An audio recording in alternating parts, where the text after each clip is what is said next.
Oi, pessoal, boa tarde, tudo bom? Vou fazer a atualização semanal para vocês aqui do mercado cripto, né, também dos futuros de BMF, lá da Bolsa do Brasil, e falar um pouquinho também de Forex, que eu também tenho acompanhado aqui, tá? Hoje é sexta-feira, 7 de abril, são 2h15 da tarde aqui no Brasil. Começando um pouquinho com a agenda econômica, né? Falar um pouquinho de hoje, que hoje saiu o payroll, apesar de a maioria dos mercados não estarem operando hoje, por isso cai muito o volume, né, e a volatilidade. Hoje foi de divulgação do dado mais importante dos Estados Unidos e que mais importante também do calendário econômico global, que é o payroll. O que é o payroll, né? São os dados de geração de emprego nos Estados Unidos, tá? Não agrícola. Então, no mês passado tinham sido gerados 300, na verdade em fevereiro, né, 326 mil novas vagas. Eles esperavam para março 239 mil, uma queda, né? E veio um pouquinho abaixo ainda do esperado, 236 mil, tá? Isso gerou hoje um movimento muito divergente, né? Em algum momento o SP500 caiu, depois voltou a subir, aí as criptos caíram, aí depois tentaram subir, não tiveram muita força. Então o mercado ficou meio sem saber, né, como interpretar isso. Até porque os grandes players não estão operando hoje, né? É feriado hoje, ó, aqui, ó. É feriado nos Estados Unidos, na Inglaterra, na Alemanha, no Brasil, no Reino Unido. Então, os maiores mercados globais, eles não estão operando hoje. Então, cai muito a volatilidade. E aí os players que estão operando, né, eles ficam meio sem direção. O dólar também chegou a cair bastante, depois subiu bastante. Então, ele ficou meio misto. Então, eu vou dar uma olhadinha em detalhes, tá? O impacto maior, né, deve ser na segunda-feira, quando começar a abrir os mercados. Primeiro o asiático, um pouco menos, depois, volta de 3, 4 da manhã, começa a abrir os mercados europeus, aí começa a ter já um certo repique, né, do que assim, esse dado aqui vai gerar no mercado, e aí a confirmação é às 10h30 da manhã aqui do Brasil, né, GMT-3, é, do mercado americano. Quando abrir lá as bolsas americanas, Wall Street, é que nós vamos ter o impacto real disso daí. Antes disso vai ser mais especulação, tá? O calendário da semana que vem, tá? Da semana que vem. Segunda-feira ainda é feriado na Inglaterra, no Reino Unido e na Alemanha, tá? Então, então, na verdade, a segunda-feira também a abertura dos mercados europeus vai ser bem fraco, tá? Provavelmente só Nova York mesmo é que vai dar o ritmo, porque nós vamos ter aqui, vamos ter França abrindo, né? Mas assim, vai ser, na verdade, Inglaterra e Alemanha que ditam o rumo, né, das bolsas europeias. As bolsas europeias vão estar também um pouco sem rumo, até as 10h30 da manhã, quando abre Nova York. Tá? E aí, 8 da manhã, importante aqui para quem opera no Brasil, né, vai ter divulgação dos dados de inflação, IGPDI, e também produção e vendas de automóveis. Também movimenta bastante a indústria. Tá? Já, esse dado aqui de produção e venda de automóveis já vai ser na hora da abertura dos futuros, né? Do índice futuro e dólar futuro. Então, já vai abrir recebendo esse impacto aqui. E aí, durante o dia, não vamos ter nada crítico, tá? Então, segunda-feira vai ser só a abertura para o Brasil, né? Para quem opera cripto e Forex, praticamente sem impacto nenhum. E à noite, eu marquei aqui de amarelinho, né? Não botei laranja nem vermelho. Vamos ter os dados de inflação, né? O consumidor e o produtor da China, tá? Então, se vier muito fora do que o mercado espera, pode agitar um pouquinho aí os mercados que funcionam 24 horas, tá? Como cripto e Forex. Então, quem estiver operando na segunda-feira à noite, fica atento aí aos dados de divulgação da inflação na China. Aí na terça-feira, o que que nós vamos ter? Aí também não temos nada muito relevante, tá? Temos só aqui no Brasil, aí já o CPI do Brasil, a inflação ao consumidor do Brasil, às 9 da manhã, no horário que abre também os índices futuros. Da quarta-feira, aí sim, o bicho começa a pegar aí no mercado global. Por quê? 9h30 da manhã, logo cedo, nós já temos o quê? O Core CPI dos Estados Unidos, e o CPI, né? Que é a inflação ao consumidor, tá? É um dos principais dados que afetam a decisão do Fed se aumenta ou não os juros, tá? Então, vamos acompanhar. E vamos olhar aqui o dado, tá?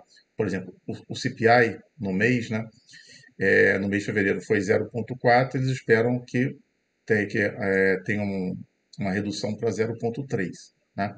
E no anual cai de 6 para 5,2, tá? O que seria bem legal, mostrando que a inflação dos Estados Unidos começa a ser controlada. E por isso que já se comenta muito, né, de repente o Fed fazer só um último aumento de 0,25 na reunião de maio e de repente até o fim do ano ele parar de aumentar os juros porque a inflação parece que começa a ficar dentro do controle, tá? Mas aí isso tudo vai depender de como vão vir os dados. Às 10 da manhã vai ter fala aqui do presidente do Banco Central em inglês, então para quem opera Forex, os pares com GBP, né, isso pode ter algum impacto, fiquem atentos aí. E 11h30 da manhã, inventário de petróleo afeta tudo, tá? Principalmente o dólar. E 3 horas da tarde, da quarta-feira, aí um dos dados mais importantes do mês, tá?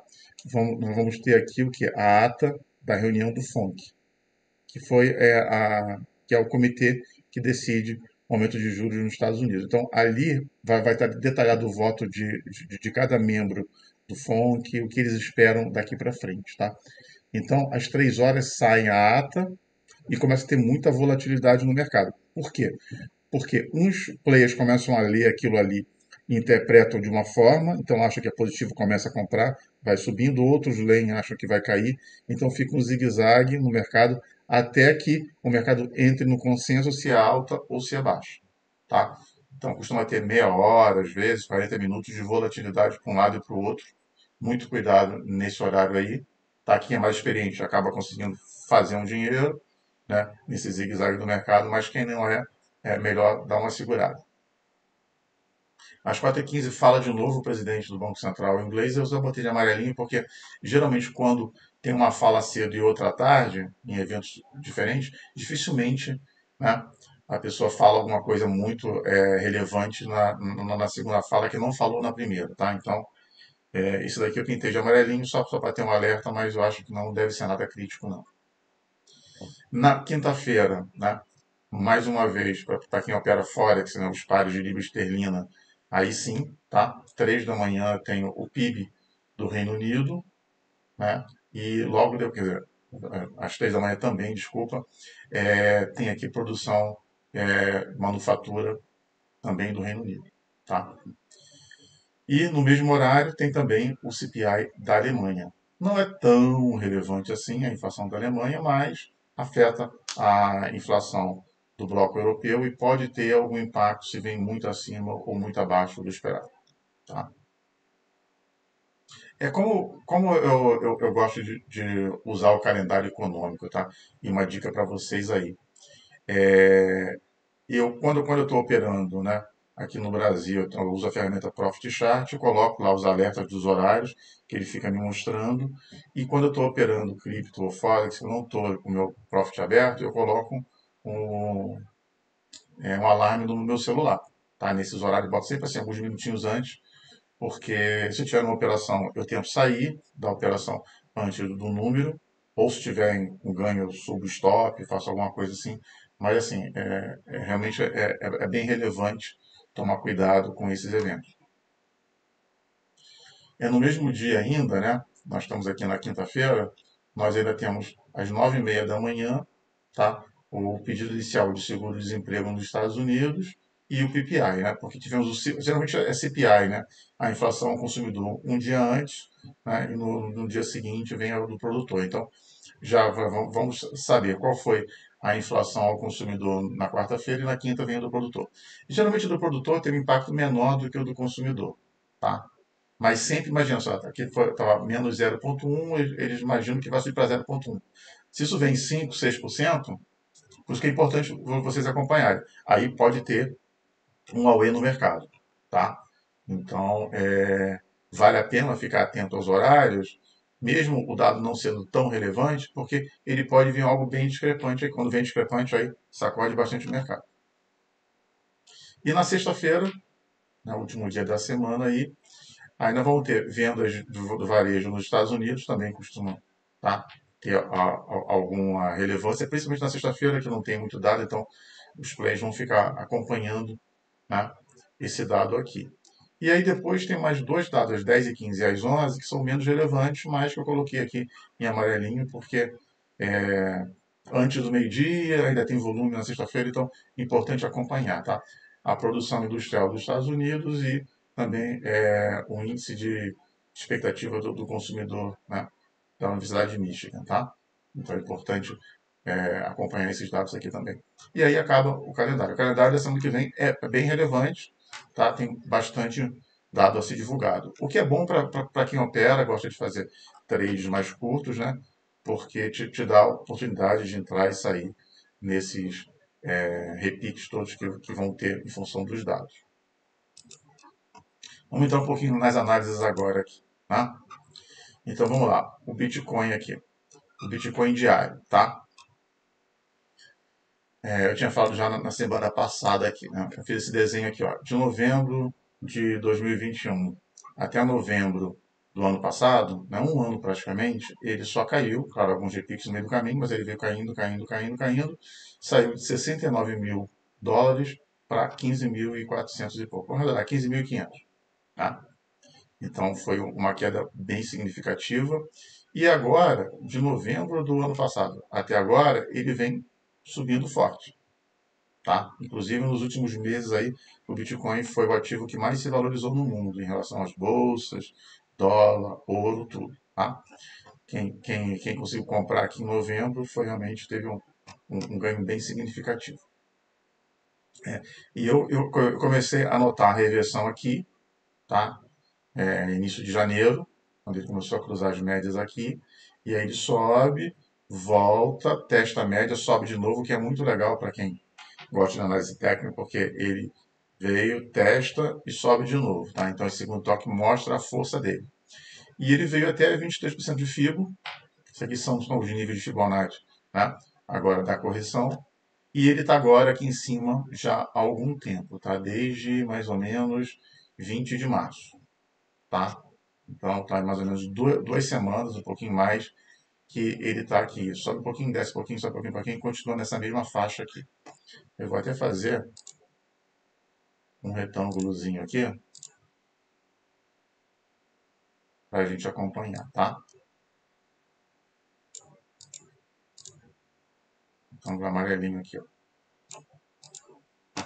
Tá? Então precisa romper isso aqui para cima para vir buscar o 38% de FIBO, 50% e quem sabe até o 61%. E aí o que, que é? 35.900 dólares, 42 mil dólares e 48 mil dólares, tá? Então é a faixa mais clarinha de verde aqui, é a faixa onde eu espero que ele possa vir aqui, tá? Claro que, assim como ele vem, sobe, recua, sobe, ele pode recuar antes de ir para o próximo, tá? Mas o movimento agora tá bem legal de subida, tá? E até pelo RSI a gente percebe, ó, no diário, ó, ele fez o fundo aqui, mais baixo, e agora ele já começa a fazer um outro bem mais alto aqui, tá? Então, vamos acompanhar. Agora, nada a fazer, a não ser acompanhar aí, né? Se a gente olhar, descer só numa hora aqui, para a gente olhar aqui, né? Ó, exatamente, ó, o que ele tem feito nos últimos dias, ó. Sai um dado ou outro, ele vem, cai um pouquinho, chegou a 27 mil, subiu aqui, ó. Chegou a bater aqui em cima, aqui, 29.200, então, 2 mil dólares para ele, ele fica oscilando bastante aqui, tá? Mas ele parece estar lateralizando para poder explodir para um dos lados, né? Com a tendência maior de ser para cima. Ontem saiu o payroll, né? Ontem foi dia 6, né? De 9h30 aqui, ó. Mais ou menos nesse horário aqui, ó. Ele começou a cair, né? Com o dado do payroll e depois voltou a subir. Foi o que eu falei, né? Cai, sobe. O pessoal ficou bem. Ai, desculpa, não. O payroll foi hoje, né? Foi agora que, desculpa, foi esse que eu queria mostrar. Ele caiu enquanto o SP500 futuro, porque não abriu o SP500 à vista hoje, o SP500 subiu, tá? Então é um movimento meio estranho, divergente, porque geralmente o Bitcoin segue o movimento do SP500, né? E hoje foi o contrário. O Bitcoin caiu, o SP500 subiu. Então agora, com o SP500 fechando, eu acho que tem uma tendência do Bitcoin voltar a subir, né? Para seguir esse movimento aqui. Claro que, pelo fato de não ter esse cara aqui, ó, o SP500 à vista, que é o oficial, tá? Fica todo mundo meio perdido. Talvez por isso que o Bitcoin tenha feito um movimento mais errático aí em relação ao SP500 futuro, tá? Voltar no diário. Então, esse aqui foi o nosso amigo Bitcoin. Vamos dar uma olhadinha no Ethereum. O Ethereum, seguindo basicamente o mesmo desenho do Bitcoin, né? Peraí que está um pouquinho lenta a minha internet aqui.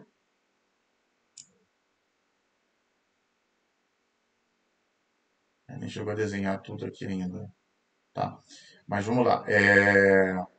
Então, também teve uma queda de praticamente um ano, voltou a subir, o Ethereum sofreu um pouquinho mais, né? Com outras questões do Ethereum aí, de atualização dele, né? Mas agora, no momento, ele volta de novo aqui, tá? Tentando romper esse topinho anterior, que por coincidência, assim como o Bitcoin, está no 23% de fio, tá? Então, o movimento é muito parecido, a diferença é que o Ethereum, ele lateralizou um pouquinho antes e agora ele sobe, tá? Então ele está no momento um pouquinho mais forte que o Bitcoin. Você pode até ver aqui pelo RSI, né, que ele está um pouco mais forte que o Bitcoin para subir. Tá? A TIRIS que eu venho acompanhando também, eu tinha traçado aqui dois pontos, né, da TIRIS agora na recuperação, que era que ela precisava romper para poder subir. O primeiro em 13, né, 0,1301, e o segundo 14,74. No 13, ó, ele veio bater um dia, bateu o segundo, está batendo o terceiro. Tá? Então esse ponto realmente é um ponto bem forte aqui, que está segurando bastante ele. Se a gente colocar no 1 hora, ó, a hora que ele fez, ó, ele tocou, aí caiu. Chegou a superar, caiu. Tocou, caiu. Tocou, foi lá em cima, caiu de novo. E agora hoje praticamente tocou, né? Hoje fez 12,98 e caiu um pouquinho de novo. Então tá uma briga muito forte para ele romper essa resistência, tá? Se conseguir romper, ele pode ganhar uma força, né, um impulso grande aqui até o 14,74, que já é um ganho bem significativo, de 13 para 14, né? Então, mais de 10%. Vamos ver o que vai acontecer aqui com esse ponto aqui. O SP500, né? O SP500 à vista. O SP500 à vista, né? Só recapitulando lá atrás, né?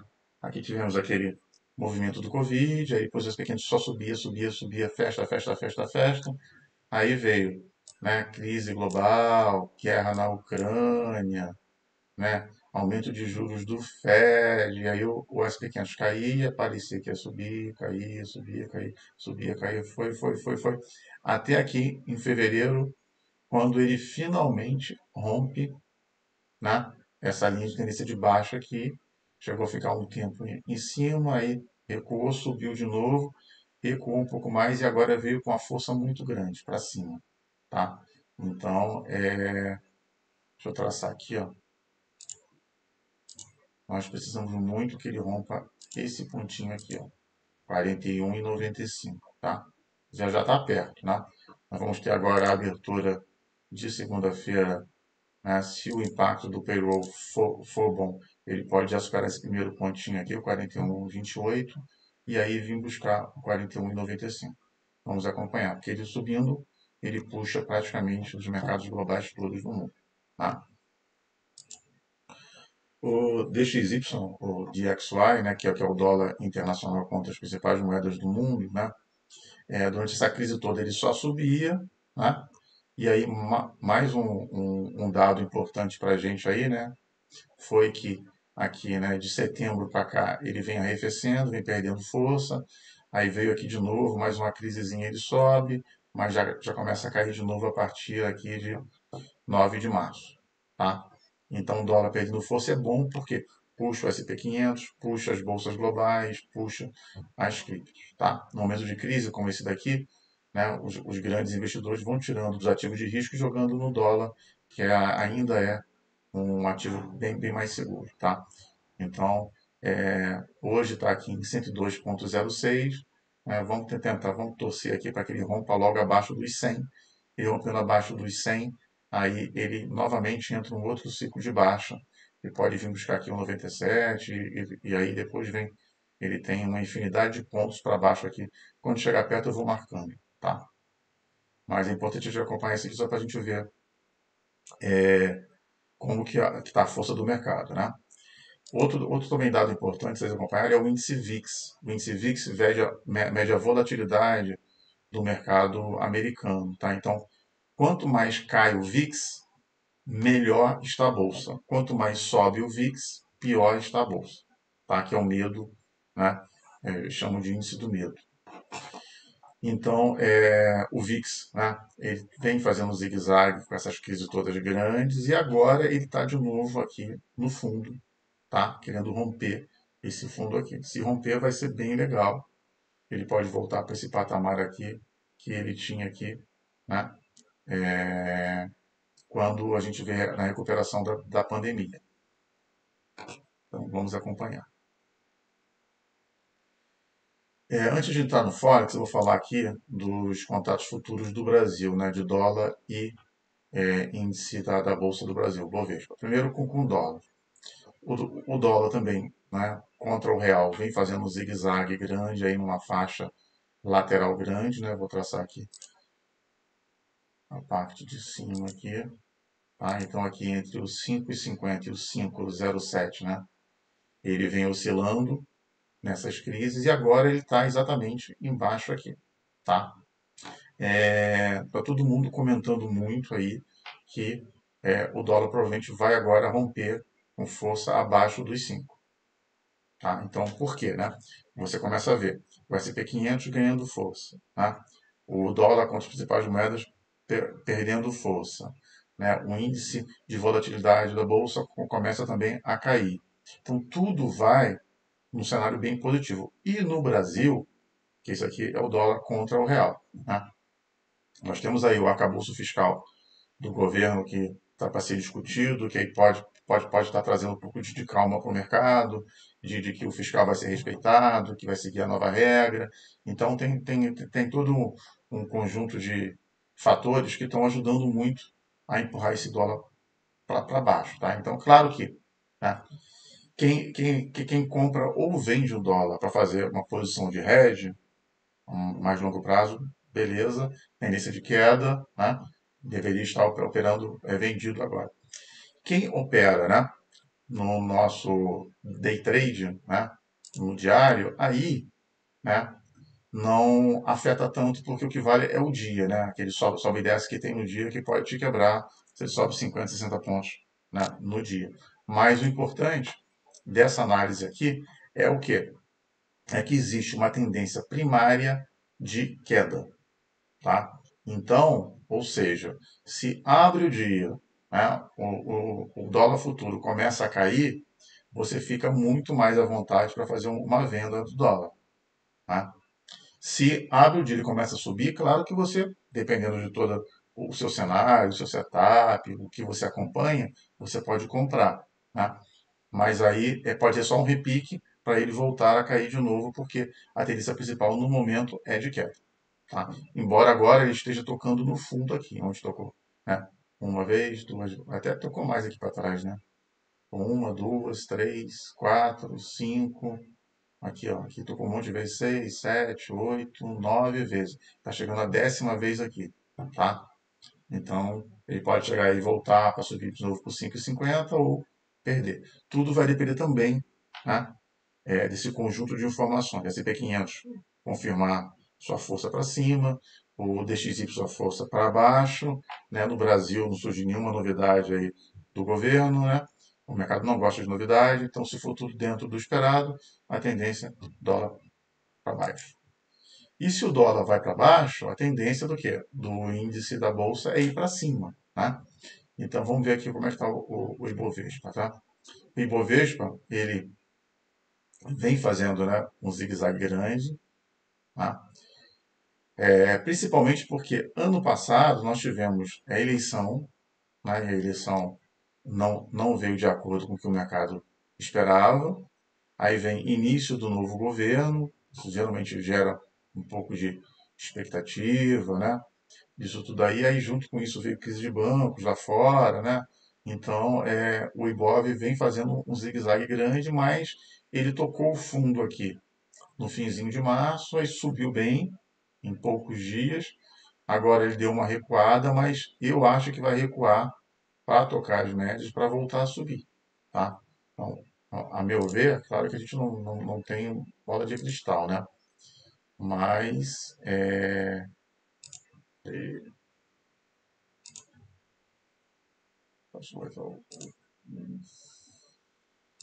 eu acho que ele pode fazer isso aqui, ó. Eu vim para cá para subir, tá? Então, é essa a minha expectativa, tá? O movimento dele aqui. Ou ele já vai subir direto, ou ele cai um pouquinho mais, testa um pouquinho aqui perto do 100 e volta a subir de novo, tá? Mais uma vez, no nosso dia a dia, ó, nos day trades, ele já vem mostrando um pouquinho mais de força aí. Vendo, ele está segurando bem e não está querendo perder mais esse fundinho aqui. Para fechar as análises, eu queria mostrar também dois pares que eu acompanho bem no Forex, tá? O euro USD e a Libra contra o Iene, tá? Então, o euro contra o dólar, principalmente com a questão da guerra na Ucrânia, com a Rússia, a questão de fornecimento de gás, isso afetou demais, né, no último ano aí a Europa, o euro despencou em relação ao dólar, o dólar ganhava força lá fora e o euro ia perdendo força e chegou aqui, né, a, em, em setembro do ano passado a ficar abaixo de $1, tá? Então o euro estava valendo menos do que o dólar. Isso já veio, já foi corrigido, né? Fez uma queda, uma subida grande, recuou um pouquinho e volta a subir de novo, tá? Agora está em 1,09, tá? O euro em relação ao dólar, tá? E aí ele tem um caminho vasto aí de alta até chegar no patamar anterior de 1,23, tá? Então, nos trades aí do dia a dia, né, no Forex, eu vejo muito mais ele subindo do que descendo. E aí, os pontos importantes para a gente acompanhar seriam esses aqui, né? Se ele perde um 1,05 ou se aproxima do 1,05 aqui, se aproximar, é uma rede. 1,05 não, desculpa, marquei errado aqui. 1,05, mas é diferente, só o finalzinho aqui. Se ele aproxima aqui do 1,05 e 300, tá? A primeira vez que tocar, pode dar um repique para cima, é compra. E se voltar a tocar a segunda vez, fique atento que ele pode vir perder aqui 1,05. Mas para mim a tendência maior é ele vir tentar tocar aqui o 1,10,3, né, algumas vezes para tentar romper e aí seguir o rumo dele de alta. Tá? A Libra contra o Iene, eu já tinha traçado algumas linhas aqui. Ela também está oscilando nessas duas linhas aqui no meio, né? Entre 1,599 e 1,679. Então, chegou perto do 1,67, né? Fica atento que pode dar uma venda bonita, perto do 1,599 uma compra bonita, tá? Ficando atento que ele pode ainda espetar um pouquinho para cima ou um pouquinho para baixo, até que efetivamente ele rompa de vez, tá? Então, eu gosto muito de operar esses pontos e os rompimentos, né? E aí, como que eu faço para operar esse tipo de situação, né? Por exemplo, vai chegando próximo daqui, se tocou. Quando começa a cair, eu faço uma venda e boto o stop um pouquinho acima dessa linha aqui, né? E aí vou andando com o meu stop à medida que ele vai descendo. Se ele chega na parte de baixo, mesma coisa. Quando ele começa a subir, eu compro, boto um stop aqui embaixo, e se ele vai subindo, eu vou acompanhando. E se eles, né, só me enganar e voltar a cair, aí ele pegar o meu stop e eu perco pouco, tá? É assim que eu costumo operar. Tento perder pouco quando eu erro e ganhar bastante quando eu acerto. Então, das análises que eu tinha para falar hoje era isso. Vamos agora aqui dar uma passada geral aqui, ó. Mercado cripto, as top 100 hoje, né, nas últimas 24 horas, quase todas no vermelhinho, tá? Muito em função daquilo que eu falei, né, o dado, o pré-payroll dessa semana derrubou um pouquinho as criptos, hoje, né, derrubou um pouco mais, né, enquanto as bolsas de Nova York à vista estavam fechadas, né, nós tivemos o SP500 futuro subindo, mas parece que o mercado cripto não acreditou muito, tá? Então, o mercado cripto segue o seu próprio caminho de baixa, esperando a abertura da Bolsa de Nova York em segunda-feira. Provavelmente, né? Amanhã, sábado, domingo, vamos ter pouca volatilidade. Segunda-feira, quando abrir o mercado de Nova York, vamos ter uma sacudida boa no mercado. É o que eu acho, tá? O índice do medo de ganância tá super positivo aqui das criptos. Né? Isso mostra aquela alta de 3 ou 4 meses aí do Bitcoin. Tá? Quando ele começar a se aproximar aqui desse ponto aqui, mais tipo 80%, 80 e poucos por cento, tem uma chance grande dele fazer um recuo. Né? Então fiquem atentos. Mas por enquanto tudo positivo. Né? Lá das bolsas dos Estados Unidos também, nível 57, um nível também de empolgação, tá? Eu gosto de acompanhar aqui, né, o Bitcoin Rainbow Chart desse, acho que é um russo esse cara aqui, se não me engano, que fez esse site aqui. Ele desenhou aqui, né, um arco-íris, né, colorido aqui de faixas do Bitcoin, numa escala logarítmica. E aí, justamente em novembro, ele bateu o fundo aqui, que foi o azulzinho, seguindo bem o desenho dele, e começa a subir. Tá? Se nós olharmos as duas últimas subidas aqui, foram de praticamente um ano. Tá? A primeira aqui em 2017 foi 9 meses, a segunda foi um ano. Entre 9 meses a um ano. Como nós tivemos o fundo aqui em novembro, né? Então nós teremos dezembro, mais 8, até agosto.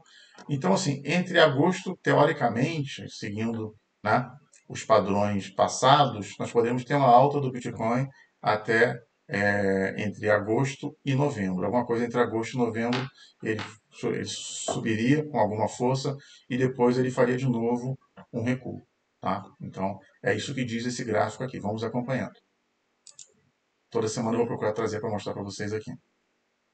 Esse outro aqui também é bem legal, é o Altcoin Season, também do mesmo autor. Tá? Ele mostra se o mercado está mais propenso a comprar Bitcoin ou a comprar altcoins. Tá? Então já tem um tempo que nós estamos aqui, ó, mais propensos a comprar Bitcoin. Então nós estamos numa Bitcoin Season. Tá? Então no momento agora, né, segundo esse indicador, ele não recomenda você comprar altcoin e sim comprar Bitcoin. Tá? Quando ele começa a se afastar aqui do fundo aqui e subir em rumo ao altcoin season, está na hora de você começar a comprar altcoin porque elas vão explodir. E aí quando chega no topo, está na hora de você vender altcoin e começar a comprar Bitcoin, porque o Bitcoin vai voltar a subir. Porque geralmente é assim, né? Quando o Bitcoin sobe, né? Geralmente as altcoins sobem mais que o Bitcoin, e quando o Bitcoin cai, elas caem mais que o Bitcoin. Só que existe uma defasagem de tempo, né? Primeiro sobe o Bitcoin e depois elas ligam o turbo e passam o Bitcoin. Quando o Bitcoin começa a cair, primeiro ele cai e logo em seguida elas vêm, rompem e caem com força, tá? É mais ou menos assim que o mercado funciona. E esse indicador também é legal aqui, você consegue acompanhar o Bitcoin por idade, e idade do Bitcoin nas carteiras, tá? Então você pode ver que ao longo do tempo, aqui para cima, tá? Você tem, por exemplo, esse roxinho aqui é mais de 10 anos. Então, olha como ele vem crescendo ao longo do tempo. Né?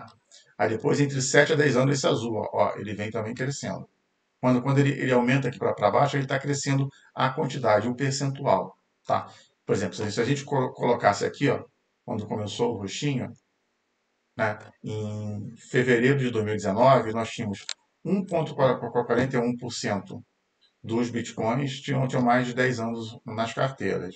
E 12,55% tinham entre 7 e 10 anos. Né? Então tinha 13, 14%. Agora, nós temos, né, esses dois grupos aí com mais de 7 anos, somando assim, que estava em 14%, já está agora em 20%. Tá? É bem significativo. E vocês podem olhar que, né, principalmente os mais tempos, eles vão crescendo bastante. Tá? E os mais recentes aqui, os mais novos, um ano ou menos, ficam oscilando. Ó. Aí sobe, cai, tá? Que são os mais especuladores. Tá? Mas o legal de olhar aqui é que o mercado mostra uma certa solidez, aumentando a quantidade de pessoas que mantêm os seus bitcoins nas suas carteiras por mais tempo. Tá? Isso ajuda o mercado cripto como um todo a se manter aí importante. Tá bom? Então era isso que eu tinha para falar com vocês. Espero que tenham gostado. Se gostaram, por favor, curtam o vídeo. Se puder também se inscrever no canal, eu agradeço que eu continuo gerando mais conteúdos para vocês aí. Um abraço a todos. Um bom final de semana.